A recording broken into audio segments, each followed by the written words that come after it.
کون سا حصہ بدل گیا تھا؟ شمائل کی بات پر پروین اور حارث دونوں نے تجسس سے دروازے کی طرف دیکھا۔ ثالث قدم با قدم کمرے میں داخل ہوا۔ وہ سیاہ سوٹ پہنے ہوئے تھا۔ لمبا اور دبلا پتلا شخص اندر آ کر دروازے سے ٹیک لگا کر کھڑا ہو گیا۔ اس کی تیز اور گہری آنکھوں نے پرائیویٹ روم کا جائزہ لیا، پھر چھت کی طرف دیکھا اور کھانسی کی۔ پروین کی نظریں فوراً اس کے چہرے پر جا ٹھہری۔ اس کے گال ہمیشہ کی طرح ہموار اور بے داغ تھے۔ اس کی سفید جلد چمک رہی تھی، گہری اور پرکشش آنکھوں کے ساتھ اس کی سیدھی نوکیلی ناک۔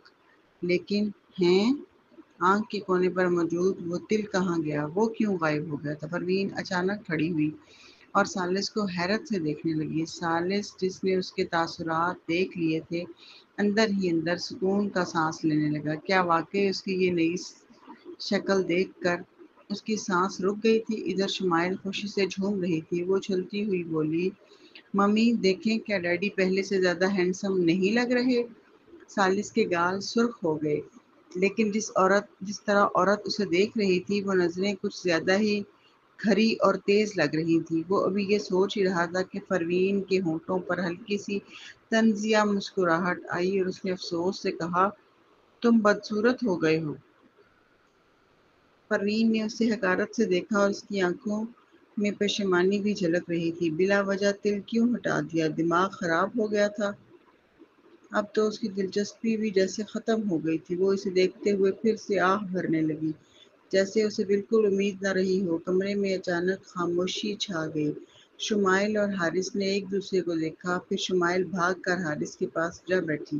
ٹھوڑی کو ہاتھ پر ٹکاتے ہوئے بولی، دیکھو نا حارث، میں نے ڈیڈی سے کہا تھا کہ آنکھ کے کونے والا تل اچھا لگتا ہے، مگر وہ بضد تھے کہ یہ اچھا نہیں اور ضد کر کے بیوٹی سیلون جا کر اسے ہٹانا چاہتے تھے۔ دیکھا نا، میرا اور ممی کا ہینڈسم لڑکوں کے بارے میں ایک جیسا ذوق ہے۔ حارث نے جواب دیا۔ شمائل نے اپنا موبائل نکالا اور کہا، چلو کھیلتے ہیں۔ حارث، کب سے تمہیں گیم میں کیری نہیں کیا؟ نہیں، میں نہیں کھیل رہا، مجھے یہ سوال ختم کرنا ہے۔ اس نے ہونٹ سکیڑتے ہوئے آہ بھری، ان سوالوں میں کیا مزہ ہے؟ کھیلنے سے زیادہ مزہ کیسے ہو سکتا ہے؟ حارث نے چھت کی طرف دیکھتے ہوئے کہا، تم کھیل ہی کھیل ہر وقت تمہارے دماغ میں رہتے ہیں۔ بالکل نہیں، شمائل نے اعتماد سے کہا، میں ہینڈسم لڑکوں کے بارے میں بھی سوچتی ہوں۔ جب دونوں بچے آپس میں باتوں میں لگے تھے، ثالث نے اپنی ناک کو چھوا، پھر اس نے جیب میں سے ایک گیلا ٹشو نکالا اور آنکھ کے کونے کو صاف کیا اور تل دوبارہ ظاہر ہو گیا۔ اس نے سکون کی سانس لی اور کہا، شمائل نے کہا تھا کہ تمہیں شاید یہ تل پسند ہو، اس لیے میں نے اسے ہٹایا نہیں۔ اس کی گاڑی واقعی بیوٹی سیلون پہنچی تھی، لیکن وہ واپس لوٹ آیا تھا۔ آخرکار میک اپ سے کسی چیز کو چھپایا جا سکتا تھا، لیکن اگر وہ واقعی ختم ہو جائے تو پھر کبھی واپس نہیں آتی۔ لگتا ہے شمائل اتنی غیر قابل اعتماد بھی نہیں۔ پروین کو سکون ملا جب اس نے تل دوبارہ دیکھا۔ اس نے کہا، یہ ویسے ہی زیادہ اچھا لگتا ہے۔ یہ دیکھ کر ثالث کے ہونٹوں پر مسکراہٹ ابھر آئی۔ کسی وجہ سے اسے خیال آیا کہ شادی کے بعد ہونٹوں کے علاوہ وہ اس کے آنکھ کے کونے والے تل کو بھی چوم سکتی ہے۔ یہ سوچتے ہی اس کے کانوں تک لالی پھیل گئی۔ پروین نے حیرت سے پوچھا، کیا ہوا، بخار ہے؟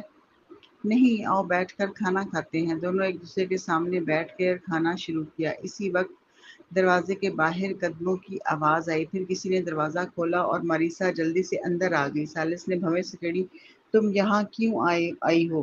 ماریسا نے جواب دیا، کھانے پر۔ ظاہر ہے کیا تم لوگ یہاں پارٹی نہیں کر رہے؟ ثالث حیران ہوا۔ شمائل جو گیم کھیل رہی تھی نے حیرت سے پوچھا، آپ کو کیسے پتا چلا کہ ہم یہاں ہیں آنٹی ماریسا؟ ماریسا نے جوتے اتار کر بے تکلفی سے پروین کے پاس بیٹھتے ہوئے کہا، اف، بھول گئی ہو کیا کہ تمہاری آنٹی کیا کام کرتی ہے؟ میرے پاس یہ سب پتہ لگانے کے بے شمار طریقے ہیں۔ پھر اس نے پروین کی طرف دیکھا اور کہا، آج فرشاد نے کیپٹن جانسن کے سامنے تمہاری خوب حمایت کی، لیکن وہ ضدی بوڑھا پھر بھی نہیں مانا۔ میں تو غصے سے بھری ہوئی ہوں۔ اس نے ایک ٹکڑا سالمن کا اٹھایا اور منہ میں ڈال دیا۔ تو میں نے فیصلہ کیا کہ اس اسپیشل ڈپارٹمنٹ میں رکنے کا کوئی فائدہ نہیں، جو چاہیں کریں۔ کیپٹن جانسن ویسے بھی بدنام ہے کہ اسے منانا مشکل ہے۔ میرے خیال میں جب تک وہ شدید بیمار نہ پڑے اور تمہارے ہاتھ نہ لگے، تمہارا واپس جانا ناممکن ہے۔ وہ یہ کہہ رہی تھی کہ پروین کا فون بجنے لگا۔ جب اس نے جواب دیا تو دوسری طرف سے فرشاد کی آواز آئی، کیپٹن، فرشاد کو شدید ہارٹ اٹیک ہوا ہے، ڈاکٹر کہہ رہا ہے کہ حالت نازک ہے، اگر آپ دیکھ لو تو۔ پھڑا کی آواز سے چائے کا گھونٹ لیتے ہوئے ماریسا نے اسے فوراً اگل دیا۔ اس نے حیران ہو کر پروین کی طرف دیکھا، پھر زور زور سے ہنسنے لگی اور بولی، لگتا ہے میری زبان واقعی مبارک ہو گئی ہے۔ دیکھو نا پروین، کیپٹن جانسن واقعی تمہارے قابو میں آ گیا۔ جانسن نیم بے ہوشی میں جاگا، چکر کھاتا ہوا آدمی سر تھامے اٹھ کر بیٹھ گیا۔ فوراً ہی کوئی اس کے قریب آیا اور سہارا دیا۔ اس نے پوچھا، کیپٹن جانسن، آپ کی طبیعت کیسی ہے؟ جانسن نے بھویں سے گیڑی، میں ٹھیک ہوں، میرے ساتھ کیا ہوا تھا؟ آپ کو اچانک ہارٹ اٹیک ہوا ہے۔ خوش قسمتی سے وقت پر آپ کی جان بچا لی گئی ہے۔ ماتحت کی بات سنتے ہی جانسن کے دل میں گھبراہٹ ہوئی، ابھر آئی۔ وہ جانتا تھا کہ ایکیوٹ مایوکارڈیل انفیکشن کس قدر خطرناک ہوتا ہے۔ یقیناً یہ محض اتفاق تھا کہ اس کی جان بچ گئی تھی۔ اسی وقت ایک سفید کوٹ پہنے ڈاکٹر اندر آیا۔ ڈاکٹر کو دیکھ کر جانسن نے فوراً اس کا ہاتھ تھام لیا اور بولا، میری جان بچانے کے لیے بہت بہت شکریہ ڈاکٹر صاحب، آپ تو واقعی میرے محسن ہیں۔ ڈاکٹر کے چہرے پر جھجک صاف دکھائی دے رہی تھی۔ اس نے کہا، ایسا مت کہیں کیپٹن جانسن۔ اصل میں ابھی وہ بات مکمل بھی نہیں کر پایا تھا کہ جانسن پھر بول اٹھا، بس یہ بتا دیجیے کہ آئندہ آپ کو جس چیز کی بھی ضرورت پڑے، اگر میرے بس میں ہوا تو ضرور پورا کروں گا۔ اسی لمحے ایک ٹھنڈی اور واضح آواز سنائی دی، کیا آپ اپنے وعدے پر قائم رہیں گے کیپٹن جانسن؟ کیپٹن جانسن نے سر گھما کر دیکھا تو ایک عورت اندر آ رہی تھی۔ اس کے بال سیدھے لمبے کمر تک بکھرے ہوئے تھے اور اس روی سے چل رہی تھی جیسے ٹانگیں اٹھانے کی بھی زحمت نہ کرتی ہو۔ اس کی بادامی آنکھیں بظاہر نرم تھیں، لیکن اس وقت وہ سختی اور بے نیازی سے دیکھ رہی تھی، جیسے وہ بس ایک معمولی وجود ہو۔ جانسن کا چہرہ فوراً بگڑ گیا۔ تم یہاں کیوں آئی ہو؟ یہ سنتے ہی پروین نے اسے آدھی طنزیہ مسکراہٹ سے دیکھا۔ پاس کھڑے فرشاد نے کہا، کیپٹن جانسن، محترمہ پروین ہی وہ ہیں جنہوں نے آپ کی جان بچائی ہے۔ اگر یہ نہ ہوتی تو شاید آپ کے بچنے کے امکانات کم تھے۔ جانسن اسے یقین نہ آیا کہ اتنی جلدی اس کے منہ پر تماچا پڑ گیا۔ وہ کچھ دیر کے لیے کنگ ہو گیا۔ ادھر باقی سب لوگ پروین کے گرد جمع ہو گئے، کہنے لگے، بہت شکریہ ڈاکٹر پروین، آپ نے پرانی باتیں بھلا کر دوڑتے ہوئے آ کر جان بچائی۔ فکر نہ کریں، وہ ٹریفک قوانین کی خلاف ورزی والی شکایات ہم ختم کروا دیں گے۔ پروین نے سر ہلایا۔ فون ملتے ہی وہ پوری رفتار سے اسپتال پہنچی تھی۔ راستے میں اس نے کئی سگنل توڑ دیے اور ٹریفک پولیس اس کے پیچھے لگ گئی تھی، مگر رکنے کا وقت ہی نہیں تھا۔ سیدھی پولیس کو ساتھ لے کر اسپتال گئی اور پہنچ گئی۔ بعد میں تمام بات چیت اور کارروائی فرشاد نے سنبھال لی۔ وہ بے پرواہ اور سرد مزاج تھی۔ باقی سب لوگ بس بار بار ایک ہی بات دہرا رہے تھے، آپ کا شکریہ۔ پروین نے ہاتھ ہلایا اور کہا، میں ڈاکٹر ہوں، یہ میرا کام ہے۔ یہ کہہ کر اس نے مانیٹر پر نمبرز چیک کیے اور کہا، اب کیپٹن جانسن خطرے سے باہر ہیں، میں چلتی ہوں۔ جیسے ہی وہ کمرے سے نکلی، سب لوگ جانسن کے کمرے کے سامنے جمع ہو گئے۔ وہ سب بے یک زبان ہو کر بولے، کیپٹن جانسن، ڈاکٹر پروین واقعی ماہر ہیں۔ ایسی شخصیت اسپیشل ڈپارٹمنٹ میں فورنزک ایکسپرٹ کے لیے بہترین ہے، کیوں نہ ہم انہیں واپس بلا لیں؟ جی ہاں، اگر یہ ڈپارٹمنٹ میں ہوں اور آپ کو دوبارہ دل کا دورہ پڑا تو بر وقت علاج ملے گا۔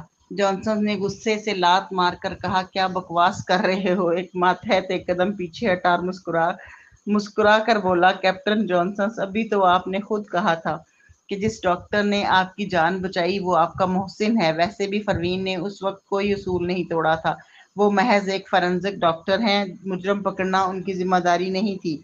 اوپر سے کچھ ہوا بھی تو نہیں۔ جی ہاں بالکل کیپٹن جانسن، کیوں نہ ڈاکٹر پروین کو واپس آنے دیں؟ سب کے سب بولنے لگے۔ آخر فرشاد نے کہا، کیپٹن جانسن، اگر یہ نہ ہوتی تو شاید اب بھی بے ہوش پڑے ہوتے۔ جانتے ہیں جب ڈاکٹر پروین پہنچی تو آپ کا دل 20 منٹ سے رکا ہوا تھا۔ باقی سب ڈاکٹر ہار مان چکے تھے، مگر انہوں نے ضد کر کے CPR جاری رکھا اور اپنی دوا بھی کھلائی۔ اسی کی بدولت آپ زندہ بچے ہیں۔ جانسن نے سب کو گھورتے ہوئے دانت بینچ لیے۔ پروین نے اس کی جان بچائی تھی، مگر وہ شکر گزار ہونے کے بجائے ضدی بنا رہا۔ اسے لگا کہ اس کی حالت اتنی سنگین تھی ہی نہیں، ورنہ ابھی وہ بالکل نارمل کیوں محسوس کر رہا تھا۔ ضرور پروین نے سب کو بڑھا چڑھا کر بتایا ہوگا تاکہ اس کے لوگ بھی اس کی حمایت کریں، لیکن فی الحال وہ انکار نہیں کر سکتا تھا۔ بالآخر اس نے بوجھل لہجے میں کہا، ٹھیک ہے، وہ واپس آ سکتی ہے۔ فرشاد نے نظریں جھکا کر آہستہ سے کہا، انہیں واپس آنے کی ضرورت ہی نہیں، میں نے ابھی تک ان کا ڈسمس لیٹر پروسیس نہیں کیا۔ یہ سنتے ہی جانسن اور بھڑک اٹھا، اس کے سینے میں گھٹن ہونے لگی۔ اسپیشل ڈپارٹمنٹ کے تمام معاملات اب تک فرشاد کے پاس تھے۔ اگرچہ وہ کم عمر اور جوشیلا تھا، لیکن اب بھی وہ صرف ایکٹنگ ڈائریکٹر تھا۔ جانسن سمجھتا تھا کہ چونکہ وہ اس کا استاد رہ چکا ہے، اس لیے فرشاد اسے عزت دے گا، مگر یہ تو الٹا اس کی بات ہی نہیں مان رہا اور خفیہ طور پر حکم کی خلاف ورزی کر رہا تھا۔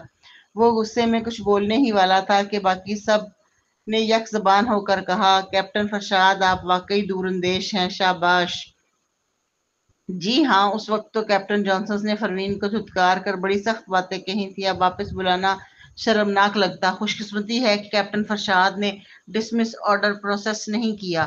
یہ دیکھ کر جانسن نے غصہ ضبط کر لیا، ورنہ یہ ماتحت اس کے قابو میں کیسے آتے۔ جانسن نے آنکھیں سکیڑ لیں۔ اگر اسے اسپیشل ڈپارٹمنٹ کا ڈائریکٹر بننا تھا اور فرشاد کو نیچے دبانا تھا تو اسے لازمی اپنی دھاک بٹھانی ہوگی۔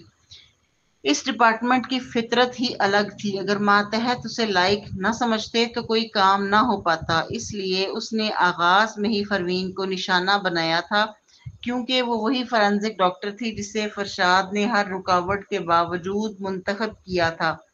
پروین کو نکالنا دراصل فرشاد کے منہ پر تماچا تھا، مگر اب وہی اس پر الٹا پڑ گیا۔ پروین نے ایک ہی وار میں اس کی ساکھ گرا دی، بلکہ اسے صاف محسوس ہو رہا تھا کہ اب اسپیشل ڈپارٹمنٹ کے لوگ مزید اعتماد اور وفاداری کے ساتھ فرشاد کی طرف جھک گئے ہیں۔ نہیں، یہ نہیں ہو سکتا، اسے ضرور کوئی راستہ نکالنا ہوگا۔ جب تک پروین نے جانسنز کی جان بچائی، باہر اندھیرا چھا چکا تھا۔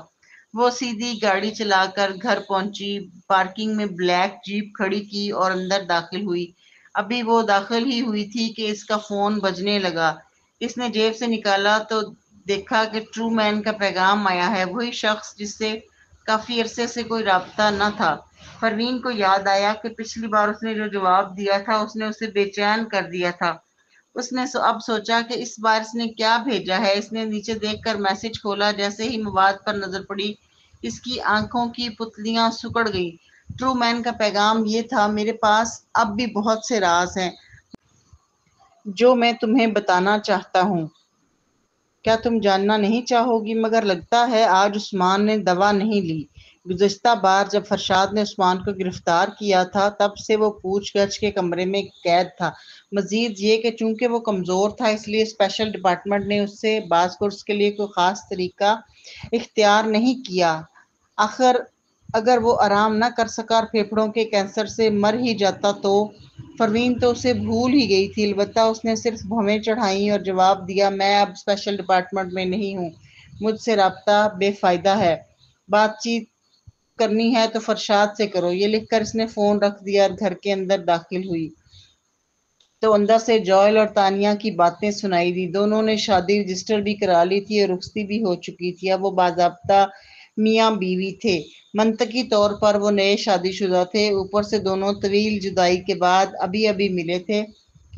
اس وقت ان کے تعلقات بہترین تھے۔ تانیہ اور جوئل تو شادی سے پہلے ہی ہنی مون کی باتیں کر رہے تھے، مگر تانیہ کے چہرے پر فکر چھائی ہوئی تھی، پتہ نہیں وہ کیسے ہیں۔ جوئل نے تسلی دی، ٹھیک ہو جائے گا، جیل ہے، کسی شیروں کی غار تو نہیں۔ تانیہ خود کو روک نہ سکی، کیا آپ کوئی راستہ نہیں نکال سکتے کہ ان سے ملاقات ہو جائے؟ جوئل کچھ لمحے خاموش رہا۔ اگر عام سا کوئی محکمہ ہوتا یا پولیس کا محکمہ ہوتا تو وہ یقیناً ملاقات کر سکتی تھی، مگر اسپیشل ڈپارٹمنٹ کی ہمیشہ سب پر فوقیت حاصل رہتی، ان کے کیس سب سے زیادہ اہم ہوتے ہیں، ایسے محکمے سے خبر لینا ہی مشکل ہوتا ہے، ملاقات تو دور کی بات ہے۔ وہ تھوڑی دیر خاموش رہ کر بولا، ناممکن تو نہیں، میں انتظام کروا دیتا ہوں، فکر نہ کرو۔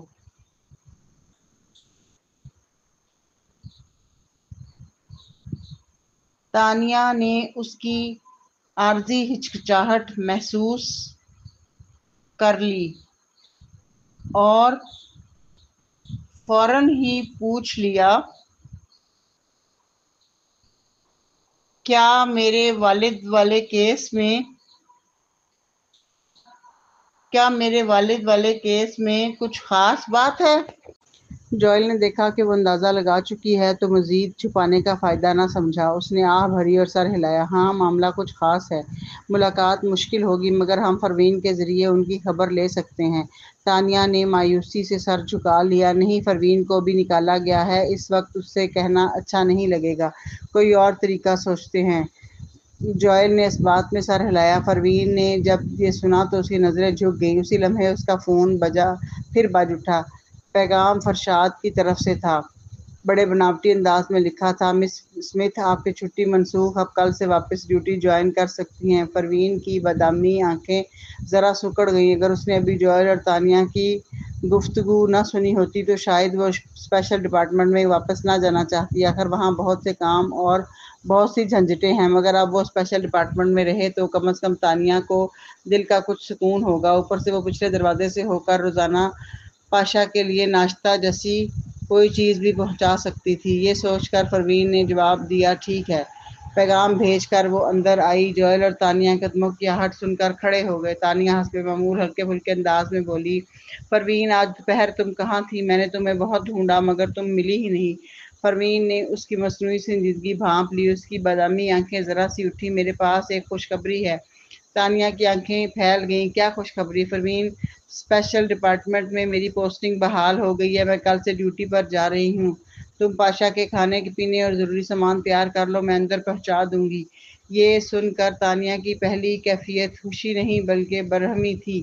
کس بنیاد پر؟ پہلے تو انہوں نے تمہیں نکال دیا تھا، اب خود بلا لیا تو تم یوں ہی واپس چلی جاؤ گی؟ نہیں جاؤ، یہ قبول نہیں ہے۔ پروین نے خاموشی سے اسے دیکھا۔ جب وہ تانیہ سے بیرون ملک ملی تھی تب بھی وہ ایسی ہی تھی۔ اپنا بچہ نہ مل رہا تھا مگر دوسروں کے بچوں کو ڈھونڈنے میں پیش۔ اب بھی وہ اپنی نہیں بلکہ پروین کی جگہ کھڑے ہو کر سوچ رہی تھی۔ پروین نے نظریں جھکا کر مسکرا دی، اور وہ خود منتیں کر کے مجھے واپس بلا رہے ہیں اور مجھے بھی اپنی ماں کے بارے میں سچ جاننا ہے تو میں انہیں یہ عزت دے دوں گی۔ تانیہ اب بھی فکر مند تھی۔ کیا واقعی منتیں کی؟ پروین، ہاں۔ کتنی؟ بس گھٹنے ٹیکنے کی کسر رہ گئی تھی۔ بس پھر ٹھیک ہے۔ ان کی باتیں بچگانہ سے ہی مگر محبت بھری تھی۔ جوئل نے ایک نظر پروین کو دیکھا مگر کچھ نہ کہا۔ اگلے دن پروین حسب معمول دوپہر تک سوئی، پھر اٹھی، ناشتہ کیا۔ جب وہ اسپیشل ڈپارٹمنٹ جانے لگی تو تانیہ نے اسے ایک بیگ تھما دیا۔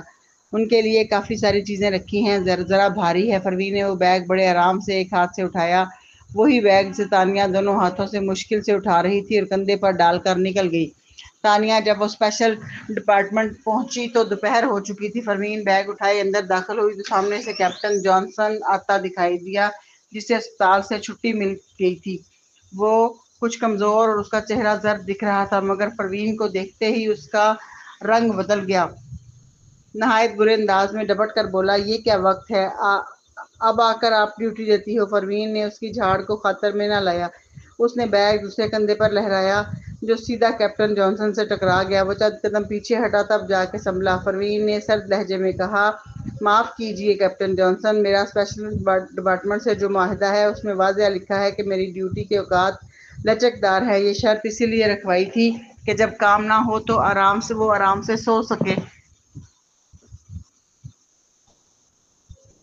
جانسن نے ناک میں سے آواز نکالتے ہوئے کہا، کیسی کام کرنے کی عادت ہے یہ کہہ کر وہ دروازے کی طرف لپکا جیسے کسی کا استقبال کرنا ہو۔ پروین نے اس کی پرواہ نہ کی اور حال میں آ گئی۔ وہ فرشاد کو ڈھونڈنے ہی والی تھی کہ تاکہ پاشا سے ملاقات کی منظوری لے لے کہ اسی وقت کیپٹن فرشاد کینٹین سے لنچ باکس لیے نکلتا دکھائی دیا۔ لگتا تھا کھانا کھا کر آ رہا ہے۔ پروین اس کی طرف بڑھی اور دونوں نے سر ہلا کر سلام لیا۔ پروین کچھ کہنے ہی والی تھی کہ اچانک دروازے کی سمت سے 2 بار تالیاں بجنے کی آواز آئی۔ سب کی نظریں ادھر اٹھ گئیں۔ کیپٹن جانسن وہاں کھڑا تھا۔ جب اس نے دیکھا کہ سب اس کی طرف متوجہ ہیں تو مسکرا کر بولا، رفقا، مجھے معلوم ہے کہ پراسرار تنظیم کے اہلکاروں سے تمہاری تفتیش رکی ہوئی ہے اور جو چند باڈی گارڈ تم نے پکڑے ہیں وہ کچھ بتا ہی نہیں رہے۔ تم سب جانتے ہو کہ دنیا کا سب سے مشہور انٹروگیشن ماسٹر کون ہے نا؟ یہ سنتے ہی لنچ کر کے آنے والے سب اہلکار یک زبان ہو کر بولے، بلیک کیٹ۔ بالکل درست، کیپٹن جانسن بولا، اسی لیے میں خاص طور پر ایک ماہر کو دعوت دے کر لایا ہوں۔ یہ کہہ کر وہ ایک طرف ہٹا اور پیچھے کھڑی شخصیت کو آگے آنے دیا۔ وہ ایک عورت تھی، شایان شان لباس اور بزنس سوٹ میں ملبوس، چہرے پر دوستانہ اور مانوس سی مسکراہٹ مسکرانے پر دونوں گالوں میں گڑے پڑتے جو اسے نہایت شیریں بنا دیتے تھے۔ ایک محلہ دار بڑی بہن جیسا سادہ وقار۔ اس نے سب کو سر ہلا کر سلام کیا۔ ہیلو سب لوگ، اسپیشل ڈپارٹمنٹ میں شامل ہونا اور آپ سب کے ساتھ کام کرنا میرے لیے اعزاز ہے۔ واہ، اسپیشل ڈپارٹمنٹ میں خواتین کم تھیں۔ سب جانتے تھے کہ ماریسا کوئین آف اسکیمر کہلاتی ہے اور کپتان کے درجے پر بھی وہ لاجواب ہے۔ ٹریننگ میں وہ اکثر سب کو رلا دیتی، اس لیے چاہے وہ کتنی ہی خوبصورت کیوں نہ ہو، کوئی اس کے بارے میں سوچنے کی جرات نہیں کرتا تھا۔ ادھر پروین حد درجہ گوشہ نشین اور خوددار تھی، سب اس کا احترام کرتے تھے مگر اس کی طرف مائل ہونا مشکل تھا۔ مگر یہ نئی خاتون، کیا یہ بلیک کیٹ ہے؟ کیا بلیک کیٹ عورت ہے؟ کسی نے دل کی بات کہہ ہی دی۔ کیپٹن جانسن فوراً مسکرایا۔ ہرگز نہیں، بلیک کیٹ بہت نازک مزاج اور گوشہ نشین ہے، اس تک پہنچنا مشکل ہے۔ یہ خاتون بلیک کیٹ جتنی ہی مشہور انٹروگیشن ماسٹر ہیں، بین الاقوامی سطح کی ماہر نفسیات۔ رتھ مسکراتی رہی۔ میں سائیکیٹرسٹ ہوں، مجھے معلومات لینے کے لیے کسی جبر کی ضرورت نہیں پڑتی۔ ظاہر ہے میں جانتی ہوں آپ سب بلیک کیٹ کا بہت احترام کرتے ہیں اور خوش قسمتی سے میری ان سے ملاقات بھی ہوئی ہے۔ انہوں نے بھی کہا ہے کہ وہ میری باس پورس کی تکنیک میں خاص دلچسپی رکھتے ہیں۔ موقع ملا تو ہم ضرور ایک دوسرے سے مقابلہ اور تبادلہ خیال کریں گے۔ پروین کے ہونٹوں پر ہلکی سی مسکراہٹ کھنچی۔ رتھ بین الاقوامی طور پر واقعی کچھ مشہور تھی۔ وجہ یہ تھی کہ ایک نہایت شفاف مافیا باس کو پکڑنے کے لیے اس نے اس کے ساتھیوں کو گرفتار کر کے خاص طریقوں سے اقبالیہ بیانات لیے تھے۔ جب یہ معاملہ سامنے آیا تو کچھ لوگوں نے اسے عظیم باس پرس کنندہ کہا اور اس کی شہرت آسمان کو چھونے لگی۔ اس نے تو سرِ عام بلیک کیٹ کو چیلنج بھی کیا اور کہا کہ اس کے طریقے بہت ظالمانہ ہیں، سب انسان برابر ہیں اور تشدد کی حمایت نہیں کی جانی چاہیے۔ تب پروین نے اس کی پرواہ نہ کی، اس نے بس فن باس پرس کے نام سے ایک کتاب پیش کی اور اسی سے رتھ کی ہوا نکال دی۔ پھر سب نے بلیک کیٹ اور اس کے طریقوں پر اپنی اپنی رائے دی اور بحث چھڑ گئی اور یہی بحث اس کی شہرت کا سبب بنی۔ مگر پروین اس سب پر ہنستی تھی۔ اس وقت پاشا نے پوچھا بھی تھا کہ کیا رتھ کو دبا دینے کے لیے کچھ طریقہ اختیار کرے؟ آخر وہ صاف دکھائی دیتی تھی کہ بلیک کیٹ کے نام سے فائدہ اٹھانا چاہتی ہے۔ پروین نے کہا کہ ضرورت نہیں۔ البتہ پروین نے مسکرا کر طنز کیا۔ بلیک کیٹ نے کب کہا کہ اسے تمہاری تکنیک میں دلچسپی ہے؟ اسے تو یاد ہی نہیں تھا کہ اس نے کبھی ایسا کہا ہو۔ اوپر سے وہ رتھ کو جانتی بھی نہیں۔ پروین کی آواز ٹھنڈی تھی، اگرچہ سب لوگ اندر ہی اندر رتھ کے بارے میں سرگوشیاں کر رہے تھے، مگر یہ الفاظ سب کے کانوں تک صاف پہنچے۔ رتھ کی انگلیاں سختی سے بینچ گئیں۔ وہ اس عورت کو دیکھنے لگی جو نہایت پرسکون انداز میں بول رہی تھی۔ اس نے کالی شرٹ پینٹ میں اڑسی ہوئی تھی اور بڑے بیگ کو بے فکری سے اٹھائے کھڑی تھی۔ وہ دلیر اور پرکشش لگ رہی تھی۔ اس کا سوال ایسے تھا جیسے اس کے دل کا بھانڈا پھوڑ دیا ہو۔ لمحہ بھر کے لیے رتھ کے دل میں گناہ کا احساس جاگا۔ کیا اس نے جان لیا کہ وہ جھوٹ بول رہی ہے؟ یہ خیال آتے ہی کیپٹن جانسن طنزیہ ہنسا۔ پروین، تمہارا مطلب کیا ہے؟ یہ صرف بلیک کیٹ ہی جانتا ہے کہ اس نے کبھی ایسا کچھ کہا یا نہیں۔ کیا تم بلیک کیٹ ہو؟ پھر تم رتھ سے سوال کرنے کا کیا حق رکھتی ہو؟ پروین نے بھویں اٹھا کر ہونٹ بھینچ لیے۔ کیپٹن جانسن پھر بولا، میں جانتا ہوں عورتیں عام طور پر چھوٹی سوچ رکھتی ہیں۔ تمہیں زیادہ خوبصورت اور مقبول عورت کو دیکھ کر چبھتا ہوگا، مگر یہ کسی پر سوال اٹھانے کی وجہ نہیں بنتی۔ یہ کہہ کر اس نے ناک سے سانس کھینچا۔ رتھ بھی سنبھل گئی۔ اس نے اپنی نرم و نازک شخصیت برقرار رکھی اور مسکرا کر بولی، کیپٹن جانسن، کوئی بات نہیں۔ یہ کہہ کر اس نے پروین کو دیکھا، میری اور بلیک کیٹ کی واقعی اچھی دوستی ہے۔ پروین نے طنزیہ مسکراہٹ سے کہا، تو پھر بتاؤ بلیک کیٹ کہاں ہے، کیسا نظر آتا ہے؟ رتھ نے آہ بھری، معاف کیجیے، بلیک کیٹ کو چھپ کر سکون سے رہنا پسند ہے، اس لیے میں اس کی شناخت ظاہر نہیں کر سکتی۔ یہی شرط تھی کہ میں یہاں آ کر کیپٹن جانسن کی دعوت قبول کروں۔ کیپٹن جانسن فوراً بولا، ہاں تو اب تمہیں رتھ کو بلیک کیٹ کے بارے میں تنگ کرنے کی ضرورت نہیں، وہ کچھ نہیں بتائے گی۔ پروین، یہ تو بڑی چالاک نکلی، بہانہ بھی خوب گڑا تھا۔ رتھ نے مزید بات کرنے کا موقع نہ دیا۔ اس نے اپنے بیگ سے کافی بینز کا بڑا پیکٹ نکالا۔ یہ خاص طور پر میں لائی ہوں، ذائقہ بہت اچھا ہے، اسے سب کے لیے تحفہ سمجھیں۔ یہ سنتے ہی وہاں موجود ہمیشہ کنوارے رہنے والے نوجوان فوراً آگے بڑھے۔ جی بالکل، ادھر آ جائیں، کافی مشین ادھر ہے مس رت۔ رت نے نرمی سے مسکرا کر کہا، مجھے مس رت مت کہیے، بس رت کہیے، ہم سب ساتھی ہیں۔ ٹھیک ہے رت، کافی تو میری فیورٹ ہے، ہمارے کام میں تو اکثر رات جاگنا پڑتا ہے، کافی تو لازمی ہے۔ رت مسکراتی رہی، لگتا ہے میرا تحفہ پسند آیا۔ پروین نے دیکھا کہ سب لوگ رت کے گرد جمع ہو گئے ہیں اور وہ کافی مشین تک چلی جا رہی ہے۔ پہلی بار اس نے سوچا کہ واقعی وہ معاملات سنبھالنے میں زیادہ ماہر نہیں، ذرا رت کو ہی دیکھ لو۔ اس نے سوچا وہ پہلی بار ڈپارٹمنٹ آئی ہے تو کیوں نہ سب کو کافی پلائے۔ یہ سوچ ہی رہی تھی کہ اسے فرشاد کی آواز سنائی دی، تمہارے بیگ میں کیا ہے؟ اتنا بھاری کیوں ہے؟ فرشاد نے بے خیالی میں بیگ اٹھا لیا، اس کا ارادہ تھا کہ تھوڑی مدد کرے۔ پروین نے پلکیں جھپکیں، تکلیف کی ضرورت نہیں کیپٹن فرشاد، اس بیگ میں کچھ کپڑے اور کھانے پینے کی چیزیں ہیں، کیا یہ میں کارل کو دے سکتی ہوں؟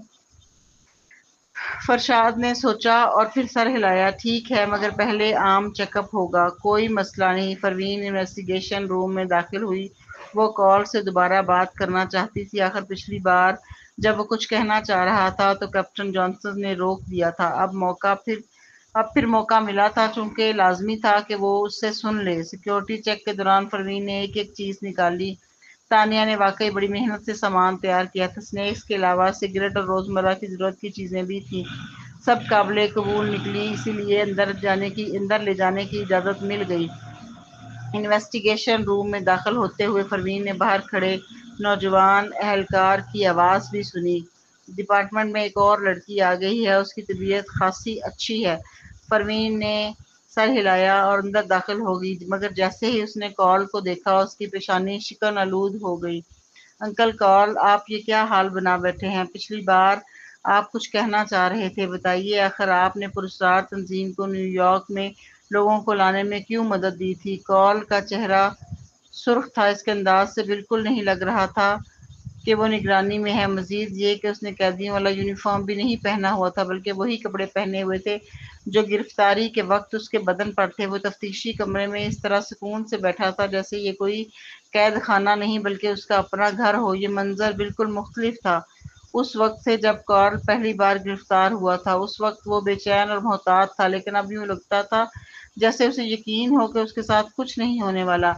جب پروین نے سوال کیا تو کارل مسکرایا، پروین میں بالکل ٹھیک ہوں، تانیہ کو میری طرف سے پیغام دینا، میں چند دنوں میں اس سے مل سکوں گا کھل کر سب کے سامنے۔ پروین کی آنکھیں تنگ ہو گئیں، تم ایسا کیوں کہہ رہے ہو؟ کیا کوئی اور وجہ ہے کہ تم نے اس تنظیم کے لوگوں کو نیو یارک پہنچایا؟ کارل پوری طرح مطمئن نظر آیا، پروین ابھی میں تمہیں سچ نہیں بتا سکتا، لیکن تمہیں جلد ہی سب معلوم ہو جائے گا، فکر نہ کرو، مجھے کچھ نہیں ہوگا۔ پروین نے کچھ دیر سوچا، پھر اس کے حوالے تھیلا کر دیا۔ کارل نے فوراً تھیلا کھولا اور اس میں پکا ہوا گوشت نکالا۔ یہاں سب کچھ ٹھیک ہے لیکن کھانے پینے میں بڑا مسئلہ ہے، سارا دن گھاس کھاتا ہوں، بھوک سے مر رہا ہوں۔ پروین، تانیہ سے کہنا اگلی بار میرے لیے گوشت ضرور تیار کرے۔ یہ دیکھ کر کہ وہ اس حالت میں بھی کھانے کے لیے نخرے کر رہا ہے، پروین کو اور بھی یقین ہو گیا کہ واقعی کارل کو اپنی فکر نہیں ہے، لیکن آخر ایسا کیا ہوا تھا کہ اس کا انداز اتنا بدل گیا؟ پروین نے ایک امکان سوچا، وہ جان بوجھ کر اس کے سامنے بیٹھ گئی اور آہستہ سے بولی، انکل کارل، سچ بتاؤ، کیا تم کوئی چال تو نہیں چل رہے ہو؟ کارل نے قہقہا لگایا مگر جواب نہ دیا، بس ایک نگاہ اس پر ڈالی۔ پروین فوراً سمجھ گئی کہ وہ ٹھیک سوچ رہی تھی، اسے سب سے زیادہ یقین تھا کہ اساسن الائنس کا اس خفیہ تنظیم سے کوئی تعلق نہیں، آخر وہ خود اس الائنس کی بانی تھی۔ بعد میں اس نے اسے سنبھالنے کی ذمہ داری کارل کو دے دی تھی کیونکہ وہ خود یہ بوجھ اٹھانا نہیں چاہتی تھی۔ مزید یہ کہ اس کے اور کارل کے درمیان یہ اصول طے تھا کہ نیو یارک میں کسی حال میں بھی وہ لوگ قانون شکنی نہیں کریں گے۔ لیکن کارل نے اچانک اتنا بڑا رسک لے لیا اور محض ایک معمولی رقم کے لیے اس تنظیم کا کام قبول کر لیا۔ یہ پروین کے لیے ناقابل فہم یعنی سمجھ میں نہ آنے والی بات تھی، لیکن اگر کارل کو اصل میں کسی کو نیو یارک لانے کا ٹاسک دیا گیا تھا تاکہ یہاں اسے پکڑا جا سکے، یہ سوچتے ہی پروین کو لگا جیسے اس کے دماغ کی گرہیں کھل گئیں۔ کارل نے جواب نہ دیا مگر اس کی خاموشی ہی سب کچھ کہہ گئی۔ پروین کے ہونٹ دب گئے اور اس نے اچانک پوچھا، تو پھر تم کس کے خبر رساں ہو؟ کارل نے کھانس کر کہا، یہ نہیں بتا سکتا، کچھ بھی نہیں کہہ سکتا۔ یہ سنتے ہی پروین نے کہا، انکل کارل، کیا تمہیں معلوم ہے شادی میں کیا ہوا تھا؟ کارل چونکا۔ پروین نے آنکھیں جھکا لیں۔ میں بھی اس وقت اسپیشل ڈپارٹمنٹ کا حصہ تھی اور ہیڈ فون پہنے ہوئے تھی جب تم تانیہ کو لے کر ریڈ کارپٹ پر آئے اور مجھے یرغمال بنایا۔ تب ہیڈ فون میں ایک آواز گونجی، حکم دیا گیا کہ سنائپر تمہیں مار دے۔ کارل سکتے میں آ گیا، اس کی بھویں سکڑ گئیں۔ یہ حکم کس نے دیا؟ پروین نے جواب دیا، کپتان جانسن نے۔ وہی دن تھا جب وہ یہاں نئے آئے تھے۔ کارل کی ساری عضلات تن گئیں۔ کچھ دیر بعد وہ ہنس پڑا۔ سمجھ گیا، لیکن فکر نہ کرو، وہ میرا باس نہیں ہے۔ یہ سن کر پروین نے سکون کا سانس لیا۔ وہ یہ سب اس لیے کہہ رہی تھی تاکہ کارل کیپٹن جانسن پر اعتبار نہ کرے اور اس کے سامنے کوئی راز افشا نہ کرے، مگر اب لگ رہا تھا کہ جانسن کو تو اس کی اصل شناخت کا علم ہی نہیں۔ یقیناً اس کا رابطہ جانسن یا فرشاد سے کہیں بڑے کسی افسر سے تھا، ورنہ اسے یہ پکا یقین کیسے ہوتا کہ وہ رہا ہو جائے گا؟ پروین کے ذہن میں خیالات گھوم رہے تھے، لیکن کارل پرسکون لہجے میں بولا، فکر نہ کرو، مجھے سب پتا ہے۔ تانیہ کو کہنا میں عزت و وقار کے ساتھ واپس آؤں گا، میں اسے مجرم کی بیٹی نہیں بننے دوں گا۔ یہ سن کر پروین کھڑی ہو گئی۔ ٹھیک ہے، وہ باہر نکل گئی۔ دروازے پر پہنچ کر وہ سوچ رہی تھی کہ شاید کارل نے ماضی میں کبھی اپنی ساکھ کی پرواہ نہ کی ہو، لیکن بیٹی کی خاطر اس نے یہ فیصلہ کیا کہ وہ سب کچھ صاف کرے اور سیدھی زندگی گزارے۔ یہ تسلی کر کے کہ کارل محفوظ ہے اور اس کے ساتھ کچھ نہیں ہوگا، وہ دوسرے کمرے کی طرف چل پڑی۔ اب اس کا رخ اس کمرے کی طرف تھا جہاں عثمان کو رکھا گیا تھا۔ عثمان اب بھی کم گو تھا، وہ بس چند نوالے کھاتا تاکہ زندہ رہ سکے۔ پروین نے اسے دوا دی اور زبردستی کھلا دی، مگر وہ اب بھی چپ رہا۔ پروین نے آہ بھری، ٹرومین کو تمہاری بڑی فکر ہے، وہ بار بار مجھے میسج کر کے کہتا ہے تم دوائی کھاؤ۔ یہ سن کر عثمان نے سر اٹھایا، اس کی آنکھوں میں لمحاتی لہر سی آئی، مگر پھر وہ کھانسی میں ڈوب گیا۔ اسے یوں دیکھ کر اور یاد کر کے کہ جیلانی خاندان نے اس کی اتنے برس حفاظت کی، پروین نے کہا، میں تمہارے لیے کھانسی کی دوا بناؤں گی، شاید تمہیں سکون ملے۔ کھانسی ضرورت نہیں، عثمان نے مشکل سے کہا، یہ بیماری ٹھیک ہو یا نہ ہو کوئی فرق نہیں پڑتا، تمہارا وقت ضائع کرنے کی ضرورت نہیں۔ مگر پروین کھڑی ہو گئی۔ یہ طے ہے، اسے معلوم تھا کہ اس کی دوا پھیپھڑوں کے کینسر کا علاج نہیں کر سکتی، لیکن کم از کم کھانسی کی اذیت کم کر دے، اور دن رات یوں اذیت ناک کھانسی دیکھنا اس کے لیے ناقابل برداشت تھا۔ یہ سوچتے ہوئے ہی وہ اپنے دفتر جا پہنچی، لیکن دروازہ کھولنے ہی والی تھی کہ اس نے دیکھا اندر سامان باندھا جا رہا ہے۔ دروازے پر رت کھڑی تھی۔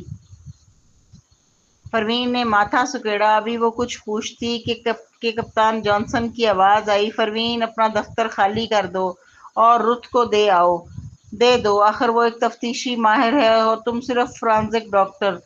اصولاً تمہارا اپنا دفتر ہونا ہی نہیں چاہیے، ویسے بھی تو تم فارغ وقت میں ادھر ادھر بھٹکتی رہتی ہو، تمہیں فرق نہیں پڑے گا۔ فیصلہ ہو چکا، فوراً سامان سمیٹو۔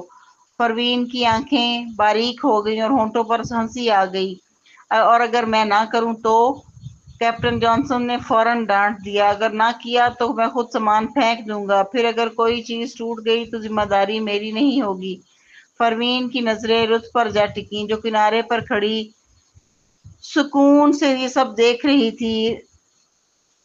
اگر رت واقعی تفتیش میں مہارت رکھتی اور اپنی صلاحیت کے زور پر آگے بڑھتی تو پروین کو کوئی اعتراض نہ تھا، لیکن یہ سیدھا سیدھا ظلم تھا۔ پروین نے اپنی کلائی گھمائی اور گردن سیدھی کی۔ زندگی میں وہ سب کچھ برداشت کر سکتی تھی سوائے اس کے کہ اسے دبایا جائے۔